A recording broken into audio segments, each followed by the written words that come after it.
পিয়াসকে না ছাড়ো, আমি সারা জীবনের জন্য তোমাদের এই গ্রাম ছেড়ে চলে যাব। আর কোনোদিনও এই হ্যালো বন্ধুরা, আসসালামু আলাইকুম। আশা করি আপনারা প্রত্যেকে সবাই অনেক বেশি ভালো আছেন। তো বন্ধুগণ, খাজাকে কে সরিয়ে দিয়েছে এবং পিয়াস কেন জেলে যাচ্ছে এবং পিয়াস আসলে কে?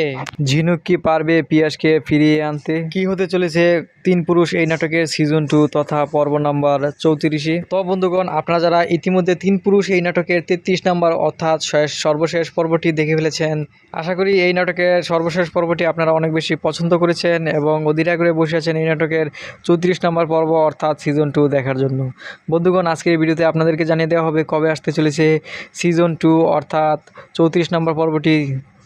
কিন্তু তার পূর্বে আপনাদের কাছে ছোট্ট একটি রিকোয়েস্ট, আপনারা যদি আমাদের চ্যানেলে নতুন দর্শক হয়ে থাকেন তাহলে অবশ্যই আমাদের চ্যানেলটিকে সাবস্ক্রাইব করবেন এবং আপনারা কে কোথায় কোন দেশ হতে ভালোবেসে আমাদের ভিডিওগুলো দেখছেন তা অবশ্যই কমেন্টে লিখে জানাতে পারেন। বন্ধুগণ, পিয়াস গ্রামে আসাতে সাদ্দাম মোল্লা এবং মহারানীর অনেক সমস্যা হয়েছে, তাই তারা দুজনই হয়তো বা পিয়াসকে সরিয়ে দেওয়ার চেষ্টা করেছে। সাদ্দাম মোল্লা চায় তার পিয়াসের মায়ের জমিটি দখল করার জন্য, অপরদিকে মহারানীও চাচ্ছে পিয়াসের মায়ের জমিটি দখল করার জন্য।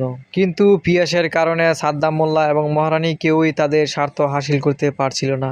সায়েমকে দিয়ে অন্যদিকে আবার মহারানী পিয়াসের মা তথা পাগলিমাকে লুকিয়ে রেখেছিল। বন্ধুগণ, কে খাজাকে উপরে পাঠিয়ে দিয়েছে পিয়াসকে ফাঁসানোর জন্য? সে কি মহারানী, নাকি চেয়ারম্যান, নাকি সাদ্দাম মোল্লা, নাকি অন্য কেউ? বন্ধুগণ, আপনারা যদি তা জানতে চান তাহলে অবশ্যই দেখতে হবে তিন পুরুষ এই নাটকের সিজন 2 তথা 34 নম্বর পর্বটি।